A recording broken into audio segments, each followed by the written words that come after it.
अकाली अपंगत्व आल्यावर अनेक जण उन्मळून पडतात. कुठल्या तरी जन्माचं पाप म्हणून कुढत जगू लागतात. पण इचलकरंजीतील ॲडव्होकेट प्रीती पटवा यांचा जीवन प्रवास थक्क करणार आहे. प्रीती यांना अक्षरशः हालचालही करता येत नाही. त्या हातात पुस्तक आणि पेनही धरू शकत नाहीत. मात्र जिद्दीच्या जोरावर त्यांनी लॉचं शिक्षण पूर्ण केलं आणि गेल्या 16 वर्षांपासून वकील, कर सल्लागार, कंपनी सेक्रेटरी बनणाऱ्यांसाठी मार्गदर्शन करतायत. या कालावधीत त्यांनी सुमारे 200 पेक्षा अधिक विद्यार्थ्यांना घडवलं. त्यातून 100 वकील, 25 कर सल्लागार आणि 8 न्यायाधीश तयार झालेत. आयुष्यात डगमगून न जाता धाडसानं परिस्थितीला सामोरं जाणं किती महत्त्वाचं आहे हे प्रीती पटवा यांनी दाखवून दिले. अपंग दिनाच्या निमित्तानं बी न्यूजचं हे विशेष वृत्त. इचलकरंजीतल्या सामान्य मध्यमवर्गीय कुटुंबात जन्मलेल्या प्रीती पटवा यांचा राज्यस्तरीय वक्तृत्व आणि वादविवाद स्पर्धेत नेहमीच सहभाग असायचा. 12वीच्या कला शाखेत त्या प्रथम क्रमांकानं उत्तीर्ण झाल्या. त्यानंतर BA इंग्लिशमध्ये शिवाजी विद्यापीठातही त्या पहिल्या आल्या होत्या. शैक्षणिक क्षेत्रातल्या त्यांच्या कार्याबद्दल राष्ट्रपती सुवर्ण पदक, राज्यपालांकडून चॅन्सलर्स अवॉर्ड असे अनेक मानसन्मान त्यांना मिळाले. प्रीती यांनी सांगलीतल्या NS लॉ कॉलेजमध्ये प्रवेश घेतला. पण त्यानंतर त्यांना अचानक चालताना त्रास होऊ लागला. स्नायू आणि नसांच्या कमजोरीमुळे त्यांच्या त्रासात दिवसेंदिवस वाढच होत गेली. कसेबसे औषधोपचार करत त्यांनी लॉचं शिक्षण पूर्ण केलं. अनेक चाचण्या आणि औषधोपचार झाले आणि त्यानंतर मस्क्युलर डिस्ट्रोफी नावाचा आजार प्रीती पटवा यांना झाल्याचं निदान झालं. त्यामुळे त्यांना चालताही येणार नाही हे स्पष्ट होत गेलं. अनेक स्वप्न उराशी बाळगून जगणाऱ्या प्रीती त्यावेळी हतबल झाल्या. आता जगायचं कसं असा प्रश्न समोर असताना त्यांच्या कुटुंबानं मात्र त्यांना मोलाची साथ दिली. भाऊ ॲडव्होकेट आनंद पटवा यांनी हॉलिवूड अभिनेता क्रिस्टोफर रिव्ह यांचं स्टील मी हे आत्मचरित्र त्यांना वाचायला दिलं.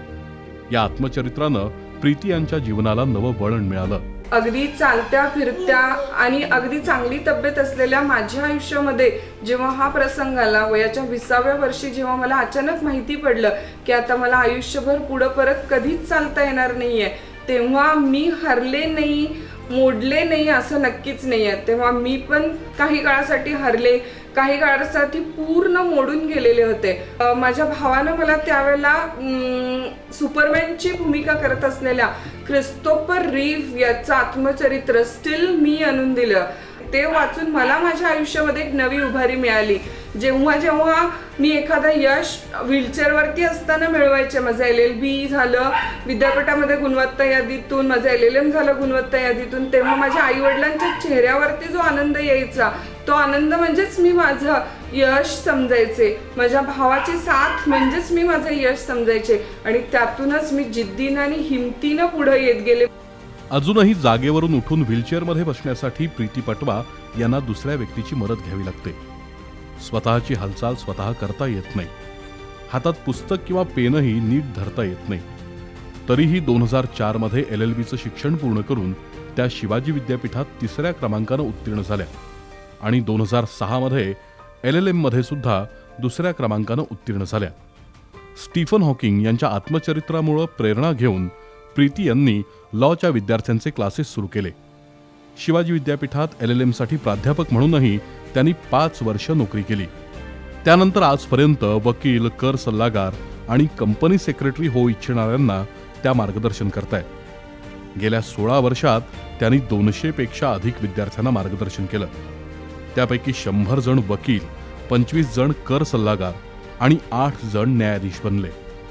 प्रत्येकाच्या जीवनात बऱ्या वाईट गोष्टी घडतातच, पण वाईट गोष्टींमुळे खचून न जाता त्यांच्याशी संघर्ष करून त्यावर मात करायला शिकलं पाहिजे. लढल्याशिवाय जय पराजय कळणार नाही.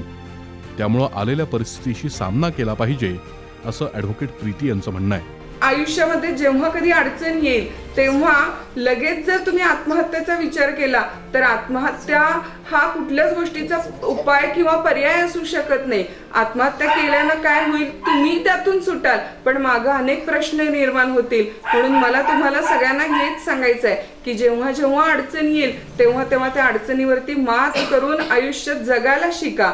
आणि हे सगळं करण्यासाठी माझं सगळ्यात आवडतं जर काही यातला उपाय असेल तर तो आहे की तुम्ही तुमच्या आयुष्यावरती प्रेम करायला शिका. तुम्ही जर हे आयुष्य सुंदर आहे असं समजून त्या अडचणींवरती मात करायचा प्रयत्न केला तर नक्कीच तुम्ही तुमच्या आयुष्यामध्ये यशस्वी व्हाल. छोट्याशा 4 ओळी कवितेच्या मला इथं आठवत आहेत. एका कवितेच्या शेवटी असं म्हटलेलं आहे, ये मुश्किलें ये दुश्वारियां ए जिंदगी तू लाख नखरे दिखा पर तुझसे इश्क है तो है, तुझसे इश्क है तो है. भविष्य आपणच घडवायचं असतं. नियती वगैरे पळवाट असते. त्यामुळं संकटाला घाबरण्यापेक्षा त्यातून मार्ग कसा काढायचा हा विचार करून त्या जगण्याची लढाई यशस्वीपणे लढतायत. कोरोना काळात संपूर्ण पटवा कुटुंब कोरोनाबाधित झालं. त्यात वडील प्रकाश पटवा यांचं निधन झालं. त्यातूनही सावरत ॲडव्होकेट प्रीती यांनी ऑनलाईन कोर्सेस सुरूच ठेवले आणि आजही हतबल झालेल्यांना खचलेल्यांना जगावं कसं यासाठी त्या प्रेरणा देत आहेत. विधी शाखेतल्या 44 विषयांमधील नोट्स तयार असून लवकरच त्याचं पुस्तक काढण्याचा त्यांचा मनोदय आहे.